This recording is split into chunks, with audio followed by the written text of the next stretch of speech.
Hey, what's up guys, it's Fish here and welcome back to another online battle for Total War Warhammer 2. Today we have a High Elf vs Dark Elf battle on a choke point map. My opponent is going to be Pixelated Apollo, so make sure to go over to his channel and check him out. I'll leave a link in the description. You may also be asking why I sound like death itself.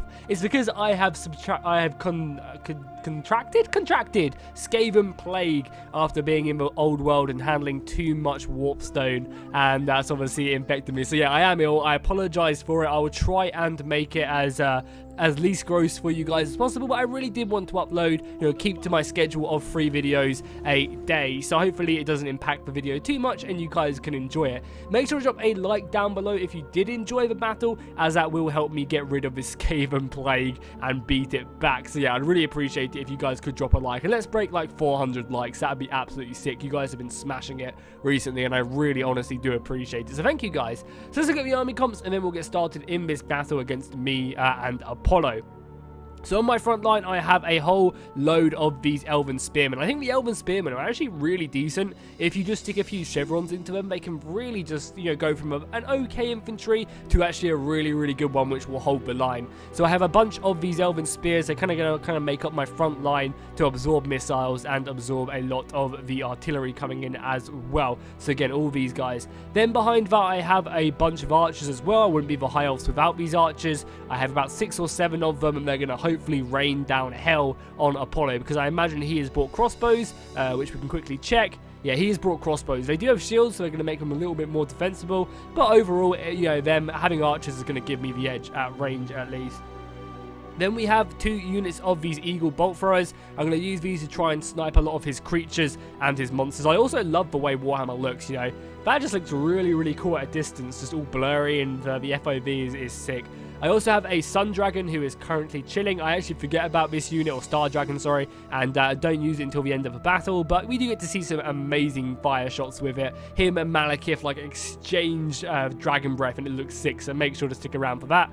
Then I have a couple units of these White Lions for anti-infantry. They're not the strongest, but they'll definitely get the job done against the Dark Shards. And then I have the beautiful looking Phoenix Guard, the kind of honor of Ulf 1. These guys are amazing, and they're going to be my anti-large against all the enemy cavalry coming my way. I also brought Tyrion and these Saw Masters along with a Law Master as well, who we'll find in my lines in the battle. So we go over to the enemy ranks. We're going to see Apollo has 2 units of Dark Shards, and I think he has some more down on his right flank. They're supported by some Dread Spears. Behind that is 2 units of Repeater Bolt Throwers, one on either flank, along with 2 Hydras. He also has Malekith on his Dragon, along with another Black Dragon, I believe. Then behind that, he has a whole range of these Witch Elves, really, really good infantry, duelist specialists, I believe. Maybe not, no, anti-infantry. And they also have dodge as well, making them really nimble, and the chance to hit go down quite a lot. He also has these Black Guards of Nagaron, really, really heavy elite infantry, kind of like my mirror of my Phoenix Guard. And then we also have some of these Black Ark Corsairs, which again are anti-infantry, right? Yeah, anti-infantry. So he has a lot of anti-infantry capabilities in his lines. And then finally, he has brought a decent amount of cavalry to the fight, which will be interesting to see how this plays out, because of the fact that Apollo doesn't really have, a way to get these cavalry around the flanks, because it is a choke point battle. So this will be interesting to see how they do kind of come into play. I love the mist, at least from a distance. That looks amazing. Yeah, look at that. It's a shame the mist isn't there when we get a little bit closer to a battle, because that looks really, really cool. So yeah, let's go ahead and get this battle started. I'm immediately going to be pushing up my infantry. I really want to try and hold this choke point as easily as I can, because I know my archers, if they do get into a decent position, will be able to just, pepper away at Apollo's Dark Shards and really kind of reduce that missile threat. Now, kind of moving up here does leave me in a pretty precarious spot, because it means that Apollo's Repeater Bolt Throwers are going to be finding some great targets, as I am pretty clumped up. And because of that, I'm going to be getting ripped apart. But I'm going to be trying to use my own bolt thrower to try and take out a few of these guys. I feel like if I can take out at least 1 or 2 of these Repeater Bolt Throwers, I'm not going to be too in trouble. But these things are just opening up on my back line and ripping through my tightly compacted elves, which is going to hurt. But again, I'd much rather he shoot all of this stuff than, say, shoot my more elite infantry back there. And it's happening on both sides as well. You can see it just tearing through these High Elves. And I got the archers without armor as well. Just some cheap missile forces. But you can see my archers starting off the battle here. using their superior range to pick away at Apollo's dark shards. They are going to be returning the fire, but they're only going to be shooting my own spearmen, which is fine. I'd much rather trade spearmen and keep my archers alive, because eventually I will manage to pierce these shields and take these guys down. It's only a matter of time until that does happen. And again, you can see my elven shields actually doing a pretty good job at withstanding this crossbow fire. It's like really hard, but the repeater bolt from it is devastating. So Apollo has now realized that he's going to be losing a lot of this missile fight. You can see his archers are going down slowly, and the same on this right-hand side as well. They're like kind of the focused missile fire is just tearing his crossbows apart, just because I have more arrows to be put into the sky and rain down upon him. And he's obviously been shooting my spears whilst I've been shooting his missile force, which is really, really good for me. So because of that, we're going to see Apollo moving up his infantry line, first on this right flank and then very soon after on the left flank. And I really do enjoy these not subterranean battles, these choke point battles. They're just kind of really easy and fun, and the action just gets there straight away. And I feel like with Warhammer, you know, enough happens in Warhammer with the kind of monsters and everything like that to make it not that boring. You know, maybe in Attila they can get a little bit boring, mainly because there's just, you know, units hitting against each other. But in this we have magic, you know, dinosaurs, dragons, you know, all that lovely stuff, phoenixes. And I think that kind of might brighten up these battles a lot more. As the elven battle line does clash, we'll slot the camera just a little bit and go down it and watch these guys fight it out. I always love the way that the elves use their spears kind of over the shield. I think it looks so cool. Apollo's going to get a really nice flaming spell off on my back line, but as long as my front line holds, that's all that matters. Form up, boys. Get ready to withstand the enemy charge as we have more dread spears coming our way.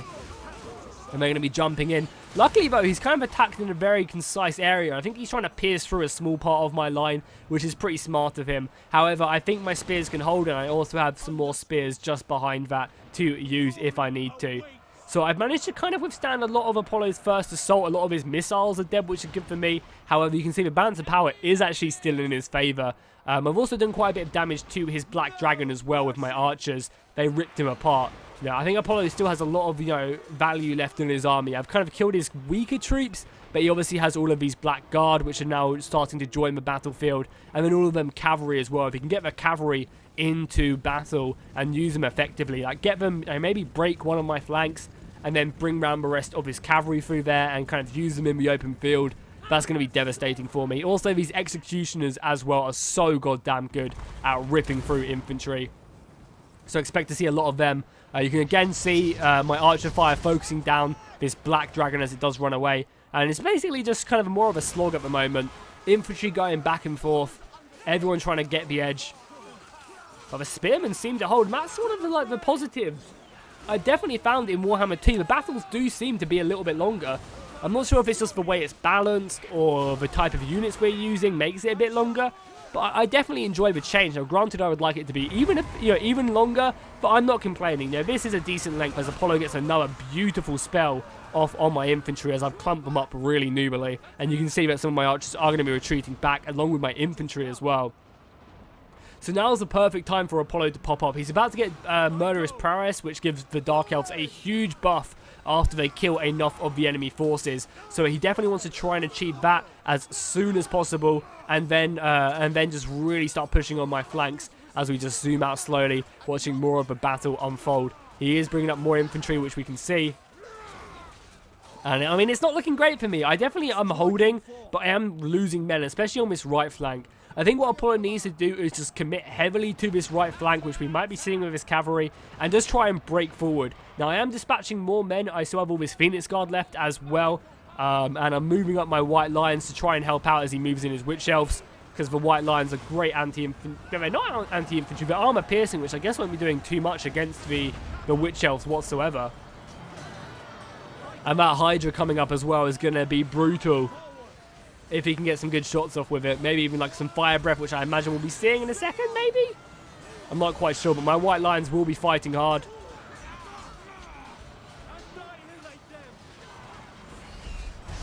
Yeah, here we go.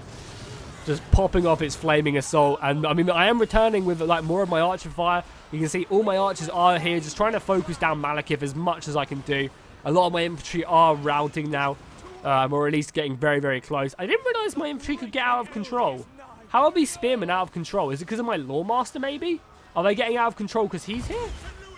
I wonder. That's interesting. If you guys know why that is, why my just basic high elf spearmen can go out of control, let me know. And there we go. Murderous prowess, giving the high elves the dark elves, sorry, I wish it was the high elves, a huge buff. It doesn't actually show me, but I know it basically gives them melee attack, charge bonus, armor piercing, which will be great against my Phoenix Guard, and also leadership. Just meaning that these guys, these, you know, kind of pretty average dark elves beforehand, can now just cut through my armor like they're nothing. I did actually bring up Tyrion, though, to try and help me out. Tyrion's going to be my savior, and hopefully I can keep him in. He's getting a little bit low, though, so I'm probably going to be bringing him out. He's been in there for a while. But yeah, these sword masters right now, if we just take a look, or these executioners, yeah, you can see their stats right now. They have almost 100 leadership, 50 melee attack, and 42 armor piercing, and, you know, a large amount of charge bonus as well. So because of that, I'm going to have to kind of commit a couple more units of my spears I have just sitting away in the winds, just to add numbers and kind of depth to my ranks so that he doesn't just overwhelm me. The Hydra, I believe, is also now in the battle somewhere. Is he in the battle? It should be. Yeah, the Hydra is in the battle right there. I think I'm focusing it down, and Apollo is doing a great move here, trying just to force all of his soldiers into one choke point, trying to break through and make a kind of a clear dent in my ranks.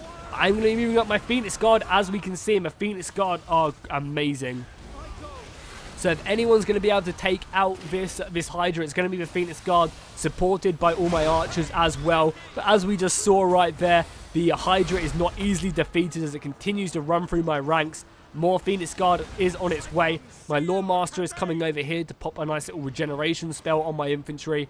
And I think Murderous Prowess is just about to go off. Yeah, I think Murderous Prowess is just about to go off. And my spearmen are reinforced. So I've kind of survived the Dark Elf peak in power, which is really useful. You know, now that's gone, I'm not going to have to worry about that probably for the rest of the battle, unless he gets even more kills, meaning that my spearmen are a little bit safer than they originally were, and I can now start committing a lot more of my elite units. As well as that, I'm also trying to do as much damage to Malekith and the Blackguard as well. But you can see Apollo is starting to break me on this right flank. I have managed to rout this Hydra right there. Oh yeah, and Apollo just pops a really good spell here. I love this spell because it just leaves frost on the ground, and I really think that's cool. And it ran right through my Phoenix Guard as well. So a really, really smart move there by Apollo. Let's do a little bit of slow-mo just as these guys go. I want to see more of these attack moves by the Executioners and the Phoenix Guard as they try and duel against them. I mean, obviously, the Executioners will come out on top if they really put their minds to it. But I'm hoping that I can just hold these guys in place whilst I at least win on one flank. Because, I mean, I am committing more men here. And I'm really confused why my men are out of control. For the High Elves, I didn't realise that was even possible. And I don't really know why that is possible. If you guys do know, please let me know, because that's really curious. Maybe they just get out of control when fighting against the Dark Elves, but I really don't know. Maybe, like, one of these guys forces them to go into it, like maybe Primal Instinct. If we can take a look at Primal Instinct really quickly, maybe that is affecting it. When under pressure, I don't know, maybe not. So yeah, it's really confusing why my men are going out of control. I really don't know why that is the case, because it's all of my army as well. Maybe the Witch Elves force them to do that? But honestly, I don't know. I mean, I don't really mind, because it keeps them locked into combat, and you know, just lets them hack away at the enemy really effectively. The Phoenix Guard should be able to deal with these Witch Elves pretty nicely. The annoying thing about Warhammer 2 as well, something I dislike, is that when units rout, they rout in a random direction. So you can almost just get this Hydra who came behind my lines, you know, because I routed it, and it just ran away routing. I mean, it's kind of all of a sudden back behind my ranks and just come and can easily rear charge me, which is not something I like. Apollo is now committing his Dark Guard now, or his Black Guard, sorry. And now the Blackguard are committed to the fight. This is going to be where the real fighting happens. I'm also committing my Lawmaster. Yeah, my Lawmaster is now in here as well with his huge-ass greatsword. That's what we like to see. And I believe I still have I still have one unit of Swordmasters just sitting outside of a battle. These guys are going to be really useful to push up. Apollo has also moved in his Black Dragon right now, and I imagine any second now I'm going to move up these Spears who are just waiting for the order to move up, whilst the rest of my Phoenix Guard just simply hold the line for as long as possible. That's the order they have been given, to hold this ground by Tyrion. I think I actually also move in Tyrion himself as well. as well as focus it down with any more missiles I have. So I think we'll see this any second now. Malekith, where's Malekith at in this battle? He's still sitting back, you know. I would really be pushing him up if I can. Oh yeah, I also completely forgot about my Sun Dragon so far. And considering how close the battle is, that's going to be so useful towards the end of the engagement, just to all of a sudden bring up with a Sun Dragon. Tyrion is going to charge down the Black Dragon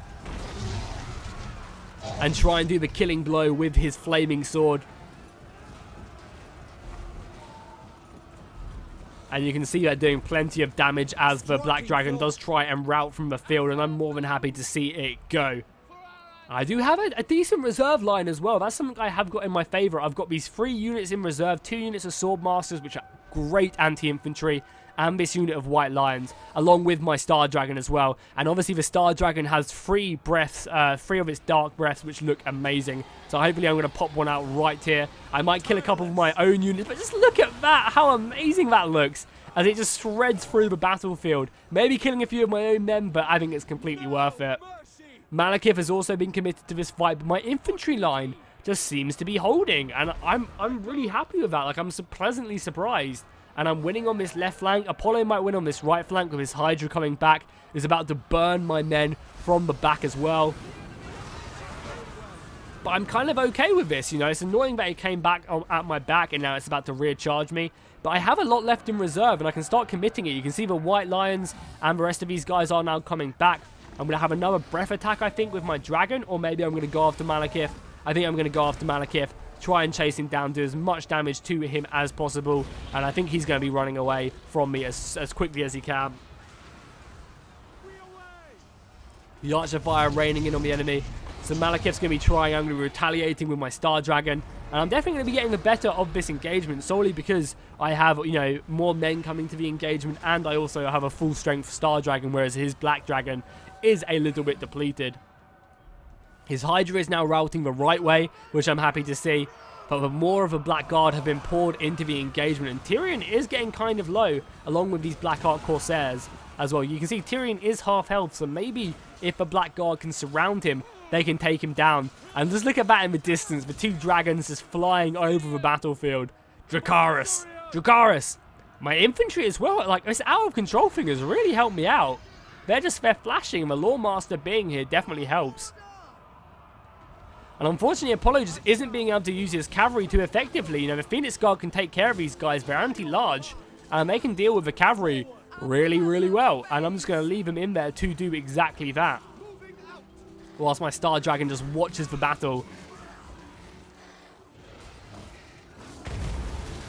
Oh, that's a beautiful wind explosion by Apollo right there with Malekith. Sending that out will just rip through my lines. However, I'm going to be pushing this. And this is what I was talking about at the beginning of the battle. Having my dragon just blow its breath onto Apollo and Malekith doing exactly the same. So we're going to see an exchange of these guys. Both of them ready to go.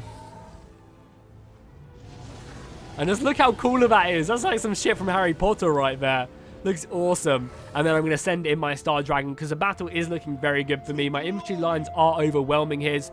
This left flank's not as well, but the right flank has definitely been won. So I'm going to start moving these guys round the flank as we continue to chop through Apollo's infantry line. Luckily, I managed to survive that murderous prowess, which really helped me out and kind of kept me alive. My Star Dragon's going to be finishing off Malekith, hopefully routing him. And as soon as he routs, the entire army is going to rout. And thankfully, the Star Dragon does achieve that. Sending Malekith away from the battlefield. And that is going to be it. It was a Pyrrhic victory, but a victory nonetheless. The battlefield is littered with elven bodies. But overall, I managed to come out on top. My infantry doing a great job. They did what they needed to do. My Phoenix Guard really stepping up, though, towards the end of the battle. You know, 90 kills on most of them, 100 on some of them. And also my archers as well, helping me out. And Tyrion getting almost 100 kills, definitely impressive. But Malekith getting 155 on the enemy side. And his artillery as well. Yeah, his artillery and his executioners were deadly. He just couldn't really use his cavalry too well, which was unfortunate for him. So hopefully you guys enjoyed this battle. If you did, please, please, please drop a like and a comment down below. I also apologize for sounding sick. Hopefully I didn't get any gross sounds into this replay. Obviously it's just Skaven plague slowly corrupting me. And you know, you dropping a like would definitely help me get over this illness. illness, as I have uploaded 3 videos today as well, trying to keep to my schedule, even though I sound like death itself. I don't know, maybe I didn't sound that bad. I probably do, but, you know, who knows. So yeah, make sure to drop a like and a comment, and I'll see you guys in the next one. Make sure to go check out Apollo, and fish out.